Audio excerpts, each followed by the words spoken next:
Today on The Independent, Pete and I talk about the loss of offensive coordinator Gerad Parker to Troy and where Marcus Freeman and the Notre Dame staff goes from here.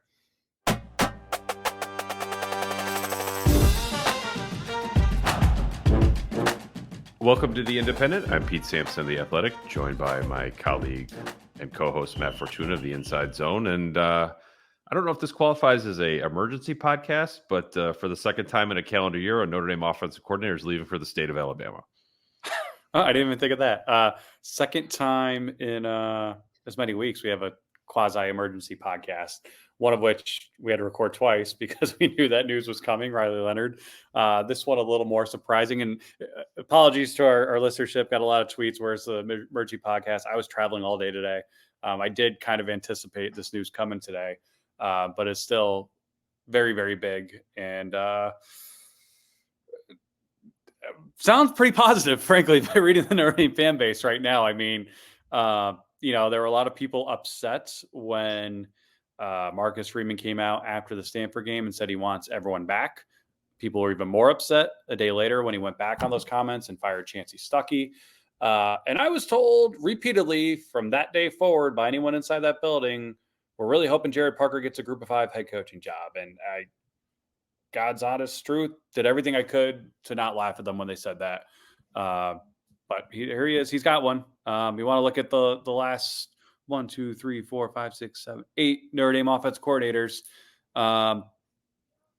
Only 2 of them got demoted or fired, and one of them they're probably going to try to hire back right now because he's probably had the best career of all of them since, and that's Mike Denbrock taking Cincinnati to the playoff and coaching the Heisman winner at LSU this year. But boy, don't tell me that this isn't a great place to work, man. I mean, I'm sorry. God bless Gerad Parker. He's a nice guy. There's a reason everyone was calling for his head at the end of the year, and he's now got a really good Group of 5 head coaching job off a year that statistically, yes, was very strong, but I think anyone who watched him play this year came away very underwhelmed with that offensive operation. And much like Mike Sanford, who went 4-8 as an offense coordinator who didn't even call plays there and got the Western Kentucky head job, another Notre Dame coordinator is getting a good head coaching job. But it's a great place to work, and they're going to pay, and they're hopefully going to have a real search this time.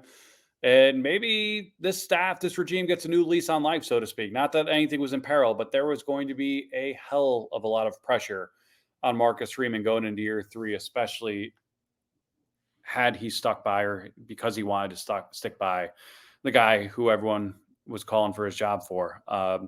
Another chance to make a hire. The 3rd offense coordinator in 3 years under Marcus Freeman, only a second of which he will hire himself. But the drama continues in South Bend.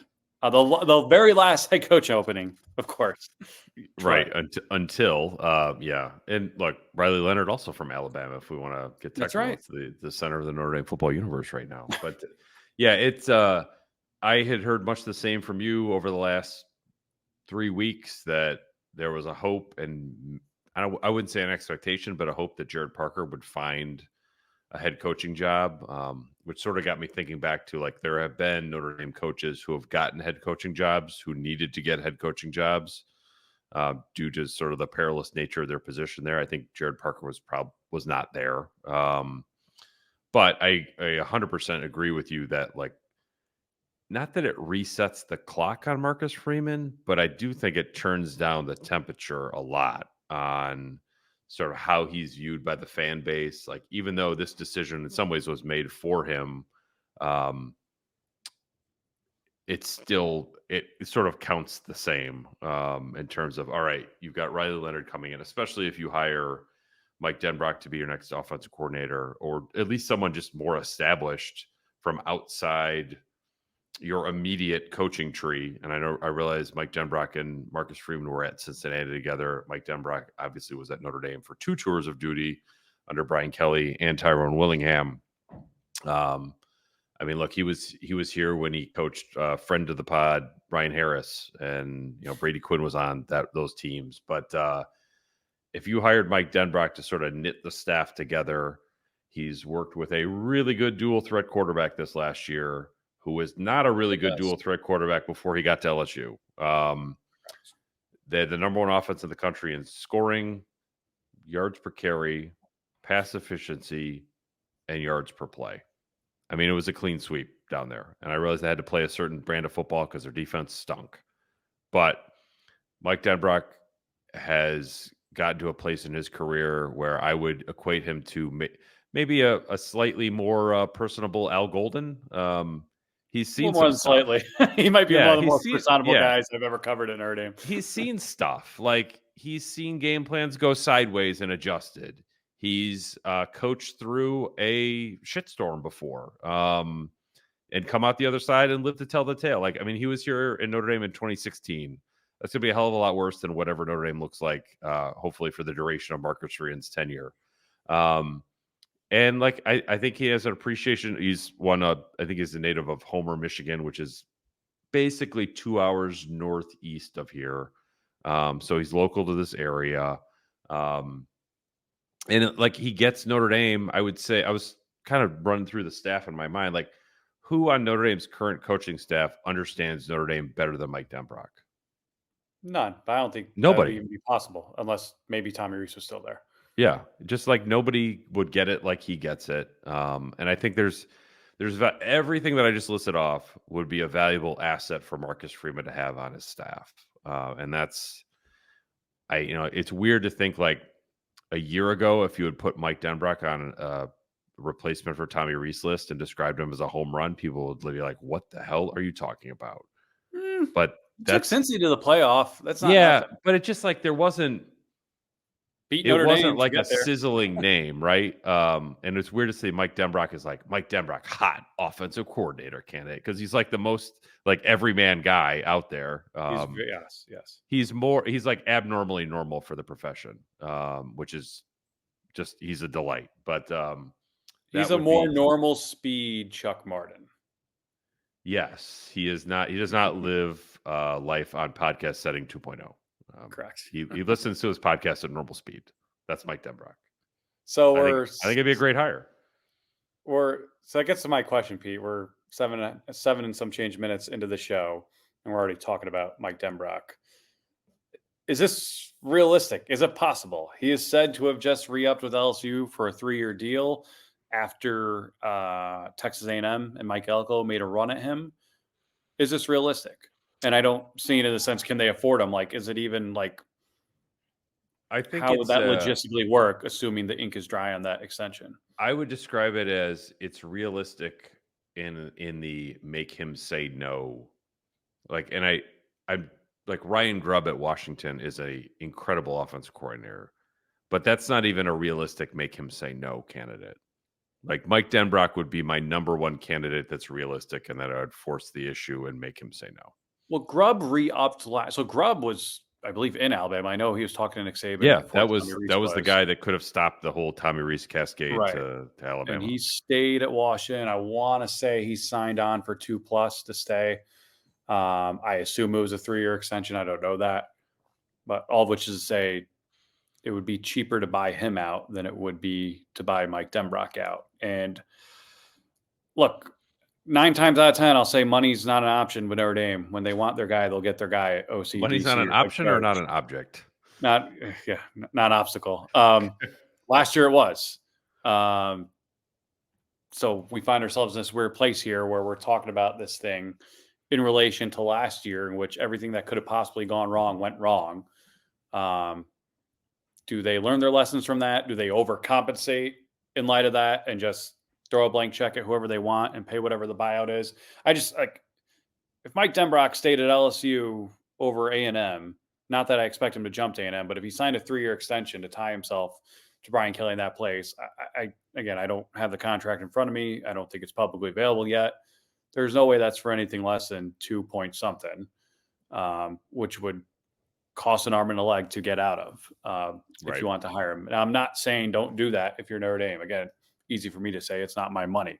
But you got to be all in on that guy if that's where you want to go and what you want to do. Yeah. And does it not check so many boxes that Marcus Freeman would want to check, and then some that I think would be even above and beyond his list? Like, the Cincinnati connections, the fact that he's worked with Gaduli and Mike Brown and Mike Mickens and Al Washington, I believe, like too, obviously with Freeman, I like would say all of that stuff, right? it would remind me a lot.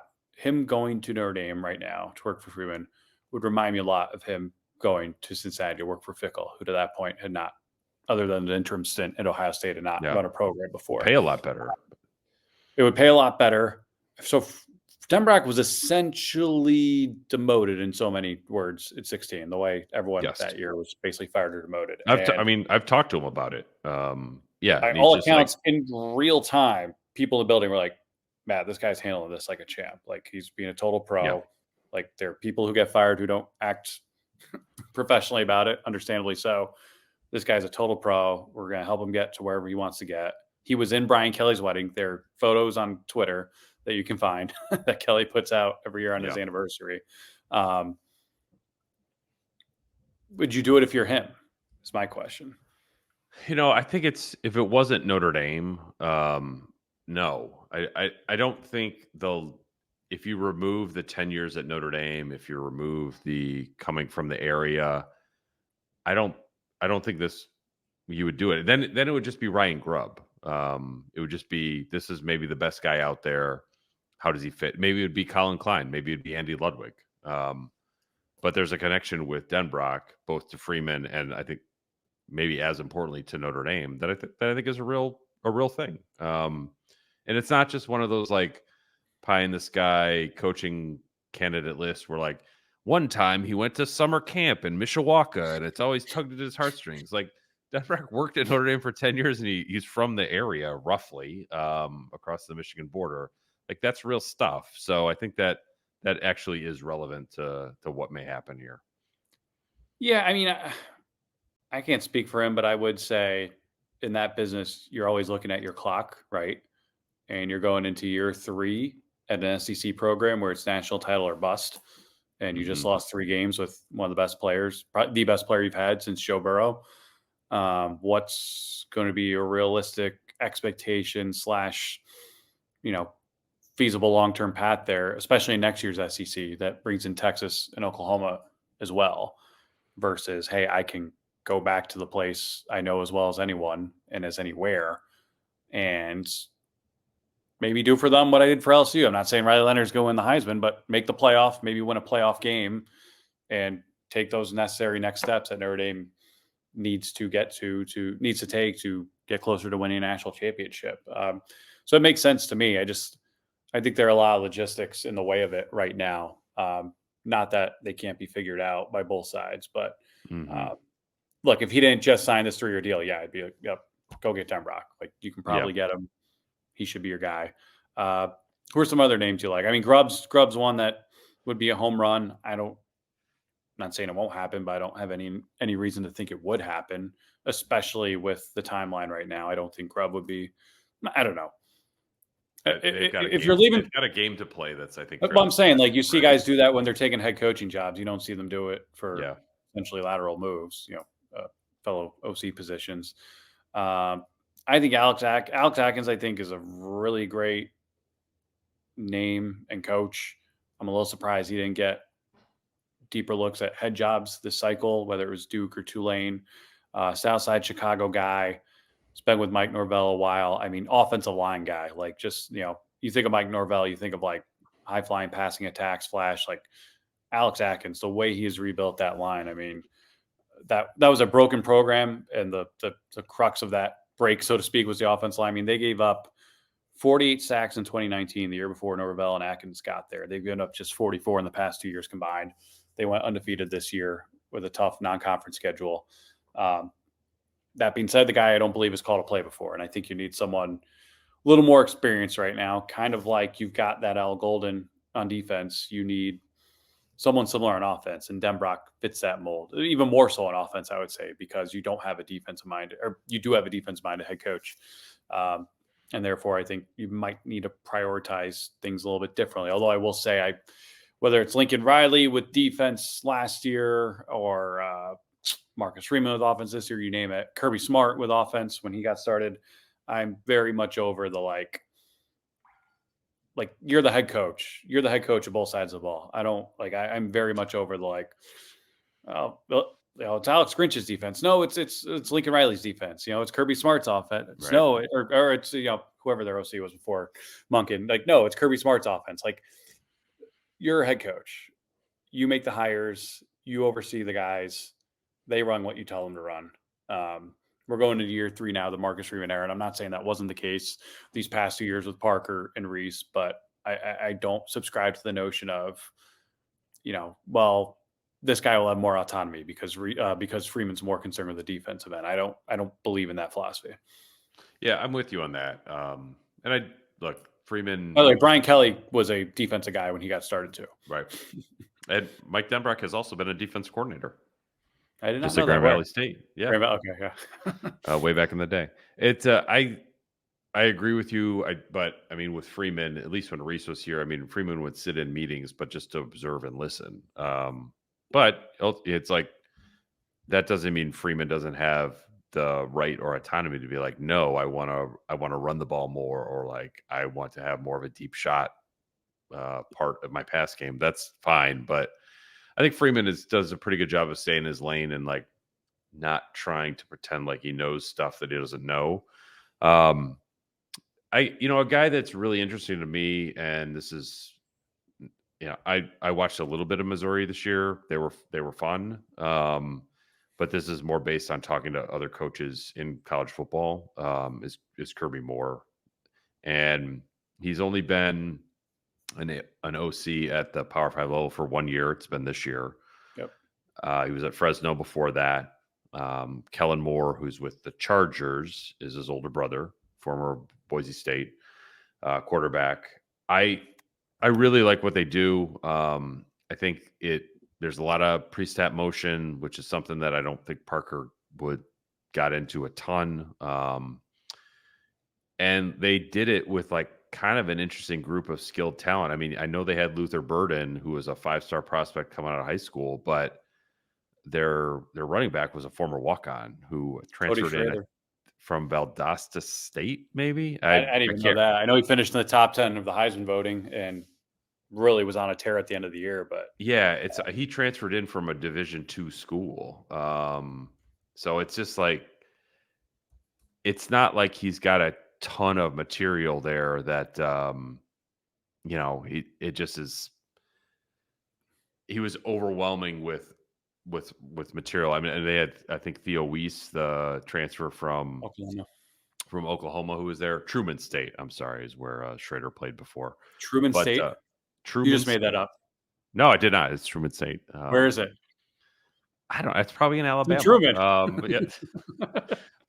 Yeah. It just like, I just like what they did, and like winning. I think they only had one win against a ranked team, which was number 25 Tennessee. But they gave LSU everything, and they blew that. They blew that LSU game. They blew that LSU game. Like they lost it on like a full start snap over the head or something. Some kind of botch. They gave Georgia the best game anyone's given Georgia, I think, this year outside of Alabama. So I just think that what he did in his 1 year there is remarkable. I know Charlie Weiss Jr. or Charlie Weiss, as Charlie Weiss Sr. would have us just refer to him as, is like the name there is kind of like people raise their eyebrow a little bit, but he's been at Ole Miss for 2 years. A year ago, they had the number 3 rushing offense in the country behind Air Force and Army. This year, they had, I think, a top 15 pass efficiency offense. So I think they've won 10 games both years, or maybe they were at 9-3. Won 10 this year. Yeah, they definitely won 10 this year. Were to Georgia and Alabama, who I just think that Weiss has already shown he can win in different ways. One of the ways you win to get Marcus Freeman's attention has to be creativity on the ground. And Weiss has shown an ability to carve out an effective run game there. So those would be the 2 younger guys. And it's weird because we talked about this before hit record. Like I really like Mike Denbrock for this job for Marcus Freeman. If Brian Kelly was still the coach, I think I would lean more towards Kirby Moore for Brian Kelly, somebody who was pushing the envelope a little bit more, that when they got into some trouble, would have an experienced head coach who's been around the block, could be like, all right, calm down. We got this. Here's you. This is where we went awry on A. We'll do B, C, and D to fix it. Whereas I think with Denbrock, you sort of need him as the experienced hand with a younger head coach to sort of have that information flow run in reverse. So it would be bold if Freeman went young at offensive coordinator, especially after having, I mean, Reese, I think, is a unique character in this because he was young and inexperienced. I also think he's like a borderline football genius. Weiss and Moore, I don't know enough to say that they would be at that level. So I think an experienced guy for Freeman might be better. Don't know. No, I would guess Weiss. I mean, just if you're a coach's kid, you're kind of raised around that. You know, you're yeah. He like could. you almost I mean, have he's got a lot of Reese similarities to him. And I don't know Charlie Jr. I don't want to project here, but like you grow up in South Bend with what he had to deal with the spotlight mostly negative on his father, and you say, I want to do that for a living. Like you were a football junkie, man. Like there's no questioning your desire to succeed in this business. And even though he's only 30, he's got 6 years of OC experience. He's won in a variety of different ways at Ole Miss, a place that frankly doesn't, I mean, we're used to the Ole Miss of Hugh Freeze and Lane Kiffin, and we think of them as a team that, you know, gives Alabama a good game every year. Like Ole Miss is not traditionally that program. They've only been that way this era. And he's done a really, really good job. Everything you said about Kirby Moore, I agree. I think he's a little green, but you know, he came from that Kalen DeBoer tree, which is going to have a lot of branches in the near future as far as future head coaches. And he won and in some ways saved that Mizzou team. It wasn't just him, but like Eli Drinkowitz was teetering on the hot seat entering this season, and they should have gone 11-1. I mean, they had a great season. They're playing Ohio State in the Cotton Bowl this year, and Kirby Moore was a big reason for that. And they did it in a number of different ways. And by the way, while you were talking about this, I looked at Truman University. Excuse me, it's Truman State University. Apologies. Kirksville, Missouri. Want to take a guess who it's named after? Harry S. Truman. Correct. I mean, so is there another Truman? It's not in Truman. It's just named after him. So yeah, there's that. You can tell I've been helping my 13-year-old study for her U.S. history midterm. I've got Harry Truman on the brain. So one of the best parts of starting the Independent podcast was a chance to pick the brands we wanted to work with, and Roback was at the top of my list. As the owner of multiple polos, hoodies, Q-zips, and shorts, I can tell you the quality, fit, and feel is unmatched. You've probably seen Roback on Audric Estime, Kyle Hamilton, and Michael Mayer. Or maybe you saw the dozen Notre Dame fans wearing the Shamrock polo at the Central Michigan game last weekend. I can tell you I saw Roback gear in Dublin earlier this year. While the gear hasn't made me quite that athletic as those Notre Dame football players, Roback is my go-to on the golf course, heading to the lake, watching my kids' sports, or just walking the dog. So make sure you're comfortable throughout the season with Roback. Use code IRISH for 20% off your first purchase. That's code IRISH for 20% off all hoodies, polos, Q-zips, and more. Matt, what have you always said is my biggest weakness on fall Saturdays? Well, Pete, I'd say your hair, but who am I to talk? Let's go with your wardrobe. Harsh but fair. ESQ outfits over 400 professional athletes, celebrities, and Irish players on game day, with bespoke clothing that elevates their game off the field. ESQ sculpts every garment with precision, helping you look your best for work, weddings, celebrations, or in your case, Pete, the press box. Listeners of The Independent can get 15% off their first online order by using the code IND15 at checkout. That's IND15, or visit them at their Chicago showroom for a full custom look. Head to esqclothing.com to create your perfect fit. One other name I think is interesting, and he is available. I don't think he would move the needle as far as splashy hire, but I think when you look under the hood, he's done a lot of interesting and successful things as Slade Nagel. He was only officially the offensive coordinator at Tulane this year. They made the AAC title game again. They lost to SMU. He was officially the tight ends coach, I think, in 2022. But by all accounts, he was the one calling the plays on that offense, which won the league, won the Cotton Bowl. and they're 23-4 the past 2 years. He's available. He did not go with Willie Fritz to Houston. He was also a guy I believe was in the running for the Alabama OC job last year as well with Nick Saban. I think and I feel like his name was sort of a fringe Notre Dame, like last year. Maybe more as like this guy's interesting, but I don't remember there ever being like serious contact with him. Same. And when putting together my list, I went back and forth of like, how much do I want to recycle guys from last year, right? Like, not going to put Andy Ludwig on there, although I don't think he was on ours to begin with last year. No. There are like Paul Chris I put on again. He's an analyst now at Texas. By all accounts, seems to be loving it there. And what's not to love? Live in Austin, don't recruit, and make the playoff your first year there. But he's a guy who runs a pro-style system, always gets the absolute most out of his quarterbacks. May or may not have been involved last year. I'm not sure. I know we talked about him a little bit when that job opened. But I do know he was involved with the Indiana head coaching job this year before pulling himself out of it. So I think he's a guy who would probably have some interest if Notre Dame went that way. And a little bit like Al Golden, right? Like the been there, done that head coach, left his last job kind of on a sour ending, but is a pro's pro, knows how to get stuff done, knows how to run a building, and knows how to coach quarterbacks well. You would probably be sacrificing some stuff on the recruiting front there that ended up being his undoing at Wisconsin as a head coach. But I think he's a guy who, if there's mutual interest, I'd say a little bit like Denbrock without the Notre Dame connections, although there are some connections for him there. His brother Rick played baseball there, was a former MAC commissioner. I could see that being in play if both sides think that's something they're both interested in. I figured that he would end up at Iowa at some point. Which that seems more like does make Brian Ferentz available for all Notre Dame hot lists. He's Kirk Ferentz today, by the way. Go on Twitter and see this clip.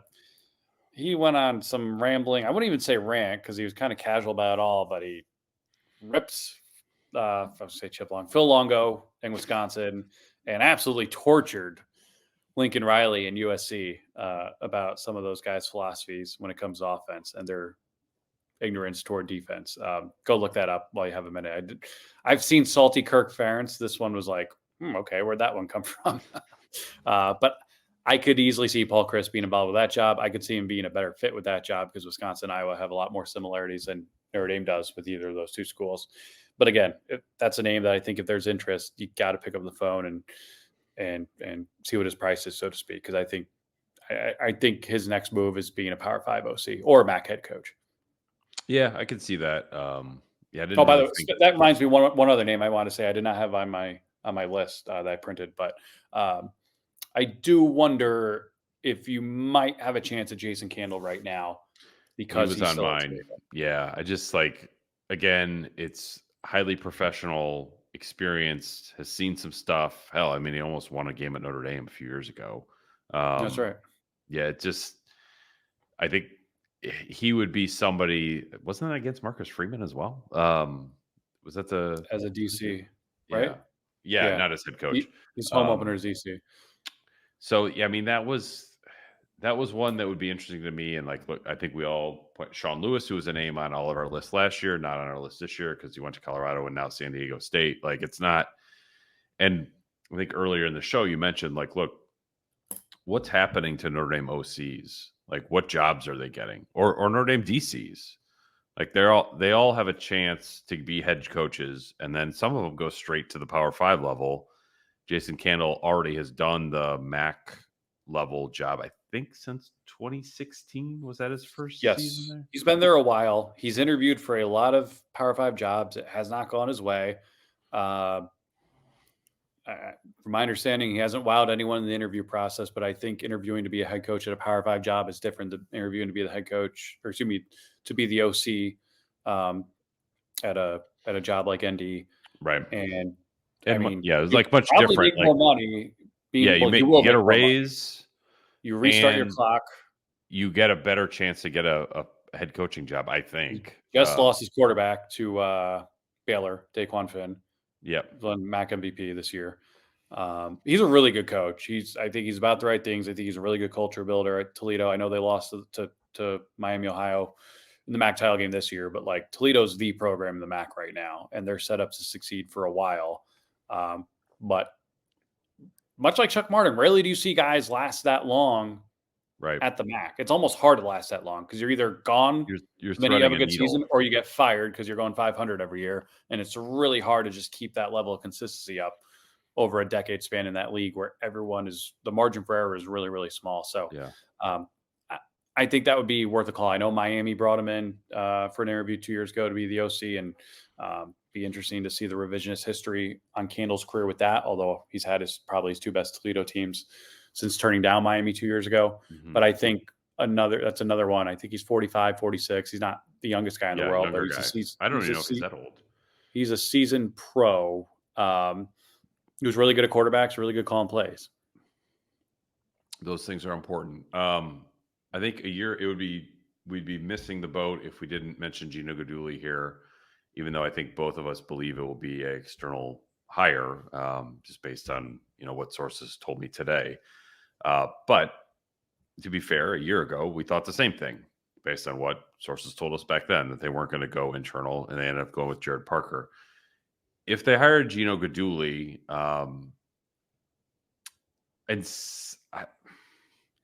it would reconfigure the staff where your OC would be your quarterback's coach, which I think is generally easier than sort of the tight ends mode they've been in. I do think it would maybe undo some of the Freeman resetting of the clock element there, though, because it feels like maybe it would be an extension of what you were already doing opposed to something new. But it certainly, if there is going to be an in-house promotion, it would have to be Guidugli. After all, he's going to be promoted to be OC. They announced he's calling plays for the bowl game. So that's not an audition in my mind for anything, because it's the Sun Bowl and both rosters are decimated, most notably Oregon State's defense and Notre Dame's offense. So it doesn't strike me as something where you're going to have it be a test run, maybe similar to how Tommy Rees was in the Camping World Bowl in 2018. But that would have to be the guy. I'm not sure how that would sell, but Guidugli was OC at Cincinnati for a year, involved somewhat in play calling last year. I'm not sure if that ebbed and flowed during the course of the season as things struggled. I believe he was a finalist for the Western Michigan head job last year too. That went to Lance Taylor.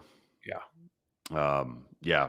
So I think he's definitely a capable coach. I'm not sure if that's the right hire at the right time for Notre Dame, but if they get in a weird spot, which look, they got in a weird spot last year, I could you could see where that could end up with Guidugli.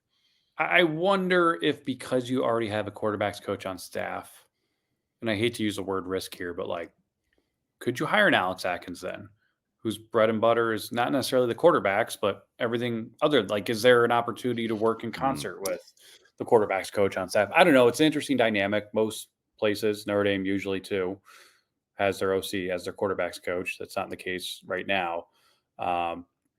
So I'll be curious. Mike Brown's in the mix now, right? Like, you just hired someone else new to that staff immediately after Chancey Stuckey was fired.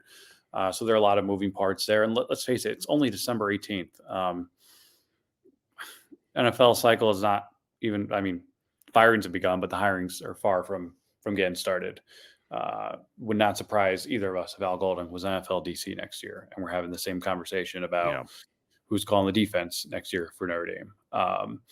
I wondered, I'm going through some of the best offenses and best teams in college football this year. I'm like, could Notre Dame swing a Sherrone Moore? Probably not, because that guy's probably in line to succeed Jim Harbaugh, assuming Harbaugh leaves for the NFL and assuming he's hireable, because there's still a lot of stuff that needs to be settled with that entire Michigan situation right now.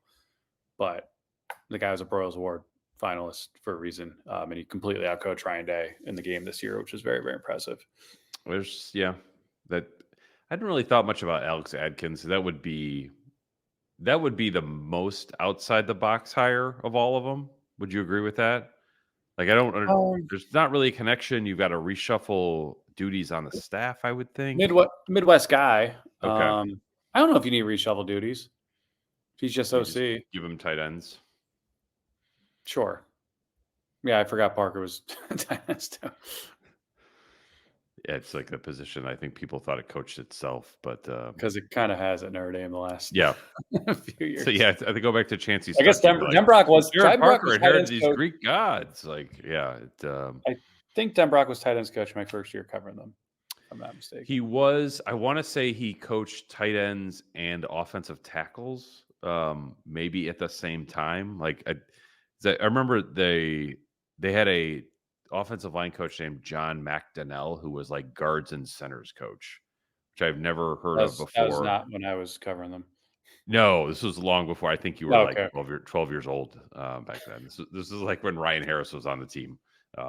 Brady Quinn was Ryan like is not that much older quarterback. than me. No, but yeah, it was just he's done a little bit of everything. He's been a good soldier in multiple ways, duties, titles, roles, all that stuff. So I think that'd be a fairly well received hire. Notre Dame is probably going to hire a strength coach real soon. Lauren Landau, formerly of the Denver Broncos. I don't know how familiar you are with him. I've dug into him a little bit today. Same. Never coached in college, which I think is a little bit like, okay, there's going to be a learning curve there. Before the Parker stuff was happening, I was knee deep in an hour-long podcast that he gave about his time with the Broncos and coaching philosophy with strength training, which I found pretty interesting, and I had to abandon it. But did not strike me as sort of like an old school strength coach in any way. Much more professional in terms of the private training aspects that he did. He was in the private sector for a long time. Still has it, I think. I think he still has some. I think that may go away now, or at least be put on hold.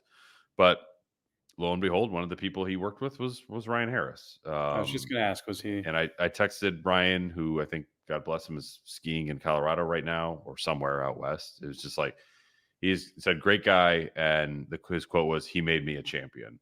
So that was sort of his private trainer when he was with the Broncos. But obviously he is long since retired when Landau was the Broncos strength coach, which I think he had 4 head coaches in 5 years. I don't know how much you can read into that. But listening to Landau's interview, I thought it was interesting to talk about how much he didn't know when he went from the private sector to an NFL team.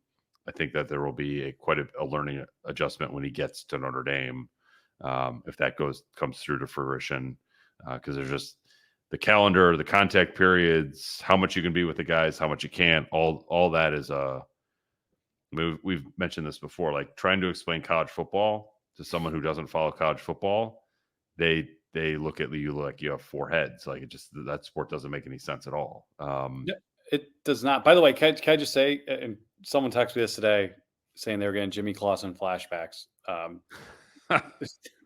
Raiola, some good old fashioned traditional National Signing Day drama, flipping from Georgia to Nebraska. And did you see his announcement? The poem? Oh yeah. Yes. Yeah. It read like an English assignment.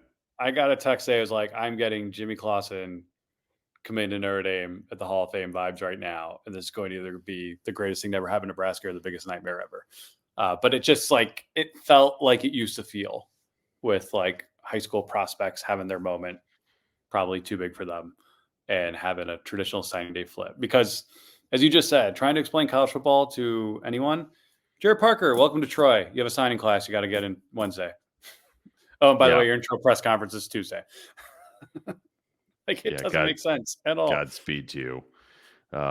Yeah. Oh, funny small world. I was looking at Alex Adkins' bio, and his first jobs were at UT Martin, where he worked with Gerad Parker.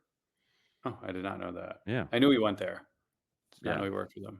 I think I wrote a little bit about Jess Simpson, who's the head coach down there. It's like he's got this funky coaching tree that has really put out a lot of higher end Power 5 guys. But they were always very involved in like Southside Catholic League Chicago for whatever reason. It just felt like UT Martin. And Alex Atkins is the Southside Chicago guy. Wanted to go over this real quick because we keep mentioning it, but just to like bring the point full circle. Since Brian Kelly took over at Notre Dame, here are the offensive coordinators and what's happened to each of them since. Charlie Molinar went from doing whatever it was he did at Notre Dame to become the UMass head coach. Chuck Martin became the Miami, Ohio head coach. Mike Denbrock got demoted, ended up at Cincinnati, made the playoff, ended up at LSU, where he just had the Heisman winner, and we'll see what happens after this. Mike Sanford, OC on a 4-8 team that he didn't even call the plays on. I believe Denbrock actually called the plays on 16. And Sanford got the Western Kentucky head job. Chip Long got fired and has since been at Tennessee, Tulane, Georgia Tech, Louisville, and now Southern Miss's new offense coordinator with, Where I believe, he his will old match college up against Gerad Parker next year. There you go. Troy versus Southern Miss. So Notre Dame really in the ACC, the SEC, and now the Sun Belt. It's got like all the OCs. Yeah, it's like I was a little more interested in Gerad Parker versus Colin Klein in the opener next year than I am than in Gerad Parker versus Chip Long, and I think in a late November Sun Belt game. But I'll take it. Yeah, actually, no. The ACC, they're all gone now. McNulty went with Reese to. He's at Alabama. Yeah. Chip's gone. Lance Taylor's got a head job. Tommy Reese went to Alabama OC job, and Gerad Parker went to the Troy head job. And to put a bow on Notre Dame's offense this year, because there are a lot of different ways to look at it.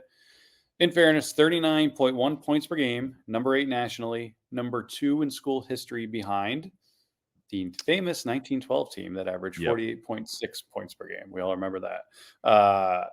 6.95 yards per play, number 10 nationally, just behind. This is a stat that has not been kept track of for hundreds of years, but just behind the modern record set by the 2015 team of 7.02 yards per play. So yes, there were some things to love about this offense. Worked out. That's right, he was. There were some things to love about this offense, but I think anyone who saw the Clemson game, the Louisville game, the Duke game, for the most part, came away scratching their heads, wondering where Ohio State somewhat. Yeah, Ohio State somewhat too. Again, candidly, I think Notre Dame got very, very lucky with this one. I think Marcus Freeman got lucky with this one.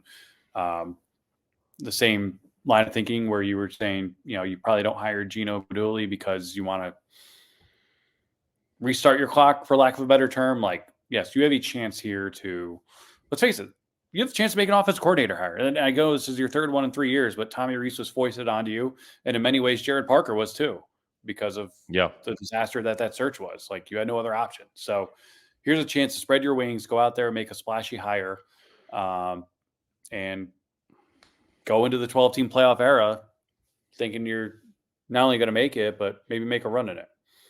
Yeah, that should be the goal now.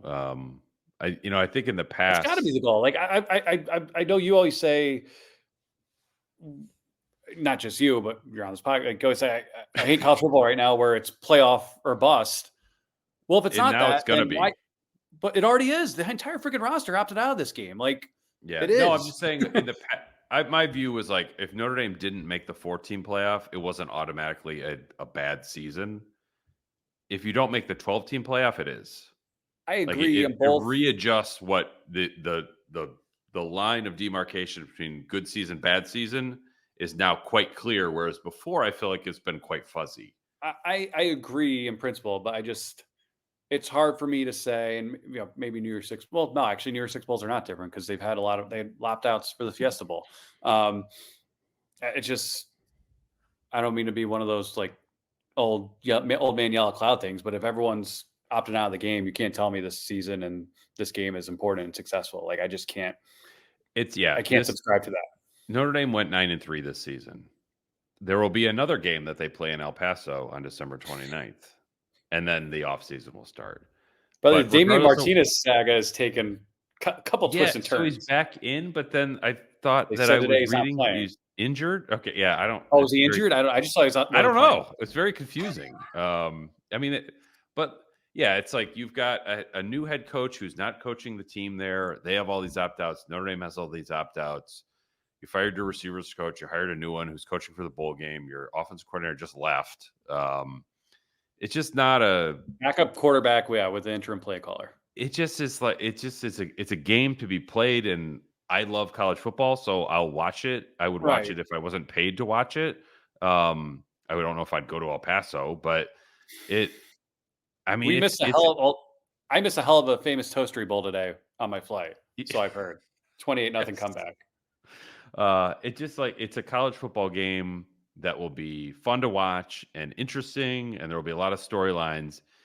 I just don't think it has a whole lot to do with the season that just finished, nor do I think it has a whole lot to do with the season's going to start in full in the offseason a couple weeks from now. I agree completely. I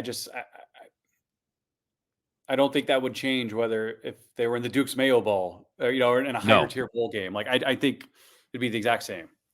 Yeah, it's like if Notre Dame drew Ohio State in the Fiesta Bowl or something. Like Ohio State's a bad example. Let's say they got Oregon in the Fiesta Bowl. This is like a team they haven't played this year. If Bo Nix plays, played, like that would be interesting. I think that would be indicative of like how good Notre Dame was this season, because I think that Notre Dame would have more players play in that game. Maybe not everybody. When they had Kyle Hamilton, Kyron Williams opt out, that was the Fiesta Bowl. Right. But I just think that it would have more of an attachment to the season that had just finished. And so it would be more relevant or informative about that season than what this game just sort of feels lost in space to me. Yeah. I mean, it'd be more exciting. Well, oh, yeah. Oregon State, but I'd be going to Scottsdale, not El Paso. I don't know if we'd see fewer opt-outs. Maybe we would. We would. I guarantee we would see fewer, which is different than saying we would see none. Maybe. I don't know. I mean, yeah. I thought Freeman's comments about Hartman were right up to the line, as close to the line as we've ever seen Marcus Freeman publicly express. Because I have a growing frustration about coaches who can't just show some spine in that instance where they're just like, you know what? Well, you covered Brian Kelly for 12 years. you got your share of it. It just like why do we have to kowtow to the players as if we say something critical would be used against us in recruiting, which is like it's not true. I appreciated the way Marcus Freeman handled that. I did too. Sometimes coaches it's just like a little bit of word salady and like, what are you saying? Does that mean anything? But I feel like Marcus Freeman showed some teeth there in terms of saying like, you'd have to ask Sam. I mean, it wasn't quite the level of Brian Kelly with Dane Christ about his confidence level after the USC game in 2011 when we asked. That's my question. We asked like, hey, how was Brian? Was that your question? Yeah. That was a great teleconference. That was a great moment in teleconference history where, Matt asked Brian Kelly, does Dane Christ have to worry about his confidence after the fumble? And Brian Kelly's response, without missing a beat, I don't have to worry about it. He does. You're like, okay, that's the end of Dane Christ's career right there. Just like, it's okay to be critical of a player for opting out without throwing them under the bus, which I thought Marcus Freeman threaded that needle over the weekend because, look, also Sam Hartman, he made a lot of money last year off of Notre Dame and sort of like I'm waving my arms, the grand Notre Dame, the Royal Notre Dame. I think it's okay to sort of treat people differently if they're making that much than just 3 years older than several NFL than just Ramon Henderson who opts out to go find a new transfer destination. Like that's totally different to me than Sam Hartman, who was voted a captain. But they made up for it. They gave him the team MVP award. Huh? Oh, I say that Notre Dame named new captains for the Sun Bowl. No. I'm saying they gave him the team MVP award on the. Yeah, I don't understand that. That actually did not make any sense to me either. Bigger snub. Audric Estime not being a Doak Walker finalist, or again snubbed by his own team, him and Joe Alt, in favor of a quarterback who turned the ball over 12 times this year. Right. Yeah, that didn't make any sense. But yeah, Notre Dame's captains for the bowl game, JD Bertrand, the one returning captain. I think it makes him a 3-time captain now. Milk Vincent. I'm blanking on was it Jean Baptiste and DJ Brown. Brown, right. But I wanted to mention Javonte Jean-Baptiste last because there was kind of one of those anonymous Twitter accounts that posts like player X is opting out of the bowl game according to my sources. And they posted that Javonte Jean-Baptiste was opting out of the bowl game. Oh, is that what that was in response to? Yes. I didn't see the original. I saw his tweet. I was like, it's funny, but I don't know what it's in response to. Yeah, so he replied to that original tweet, I think with like a emoji face, like, huh? Question mark, or like curious face, hand on chin. And then when he quote tweeted Notre Dame's announcement today with like, my sources says he's playing, I just thought that was I felt bad because I have not been able to get to know him at all, and he seems like he'd probably be a fun person to get to know based on his social media behavior. I'm glad we have clarity on that. Yes. I'm glad he better play now, because we've seen a couple instances of those that have kind of backfired. Like Ooh. the Hawaii quarterback, Pete Nakos from On3 tweeted the Hawaii quarterback, I forget his name, was going to go to the portal, and Timmy Chang quote tweeted him and said, he just told me on the phone that's not true. And then he wrote, not cool Pete, in the tweet, like really denigrating to Pete Nakos. And then a week later, Pete Thamel tweeted he actually was going to the portal. And I was like, someone needs to tweet not cool Pete to the other Pete now, since he's got it on. And Timmy Chang, who I like a lot, completely whiffed on this one. Mess. But yeah, can we go back to the calendar for a second? It just makes no sense. And by the way, we'll be preparing for a playoff game this week. That was my question to Marcus Freeman on Saturday. I was just like, okay, here we got. We got coaching staff, we got recruiting, we got portal out, portal in, NFL draft, and you're going to prepare for a playoff game next year? How is that supposed to work? And he laughed, but like, I have no freaking idea how this is supposed to work next year during final exams, by the way. Like, we talk about the midterm curse at Notre Dame. It's funny because like final exam curse, like, good God. It wasn't that long ago where it was like a bowl game was a reward for a season. You get to go to this exotic location and spend the week in San Diego or New York and Christmas or whatever. El Paso. And I'm watching the Gronk Bowl Saturday night. And the whole talk is, boy, UCLA really lucked out in the LA Bowl. They had finals this week. They got to sleep in their own beds. They're closer to campus now than they are in their home games of the Rose Bowl. I'm like, so everything you've been telling us about how special bowl games are, like, it's a complete opposite for this one, I guess. That may be a function of where your campus is located at this time of year. It is, but it's like, it's just the everything we've been sold about the sport from the people in charge of it over the last like 150 years or so, it's just been like utter and complete BS. How a playoff will ruin things. NIL is going to ruin things. Have you seen the top 10 5-stars? They're recruited to 10 different schools right now. Yeah. Like, things are eating out. We've already gone over Dominic Raiola's poem. Like, it's ratings are through the roof. This is the most watched college like, football season in years. I don't want to like hide, like, we can wrap up here, but are you surprised at all, like, how much more interesting the sport is outside of like the hardcore college football fan due to the portal and NIL? Because I feel like it's actually enhanced interest in the sport, not diminished it, even though I think it's frustrated a lot of like hardcore fans. I think it's turned it to more of a 12-month-a-year sport. So in that regard, like, it's a little like the NBA. Like, the NBA is not the most popular sport, but they know how to own the calendar with off-season drama. And I think college football is probably number 2 in that regard. I mean, outside of Shohei Ohtani, baseball can't move the needle with stars, right? Like, I think Connor Stallions is probably a more popular name in random households across America than 99% of no one's dressing up as Shohei Ohtani for Halloween. Gotta be a pitcher and a hitter. That would be tough. But yeah, I think the combination of that, the combination of, this is unique to this year, but the Deion Sanders effect, I think, is real. I think you had a lot of people watching the sport that otherwise weren't. And you're seeing, not to go too far off the ledge here, but like, you're seeing that in the NFL now with the Taylor Swift effect. Like, there are a lot of people, like, I got such a kick out of, I want to say it was Entertainment Tonight or something. It was like, sources say Travis Kelce was not at Taylor Swift's birthday party because there are practices for games which are usually held on Sundays, and they're really important to prepare for. It's like, you got it. I got scooped on this one. Oh God, that's good times. Yeah, college football definitely has Deion Sanders, kind of like a third rail interest, I think, to the sport. Brought people in who weren't paying attention otherwise. I think that's helpful. I thought Marcus Freeman actually made a really good point on game day when every head coach was being asked about Deion Sanders, and the point was, like, if you're bringing more people to the tent, more people to the party, like, that's awesome. It's awesome for everybody. You might do it differently than I do it, but like, that's good for the sport. To a lesser extent, a much lesser extent, but still in his own kind of stratosphere, I think Jim Harbaugh, at least when they're winning, is similar. Yeah. As far as just one-of-one character, legendary player, people who don't follow college football, good or bad with what's going on there this year, are really into the Michigan story right now. And because he's the face of it, that helps. Yeah, I'm with you on that. Well, before we get into more Jim Harbaugh, Taylor Swift, Travis Kelce talk, maybe that's a good time to wrap up The Athletic. This a mildly emergency podcast here on Monday, wrapping up at 11:15 p.m. I think you just said wrap up The Athletic, by the way. Oh, yeah. Did I?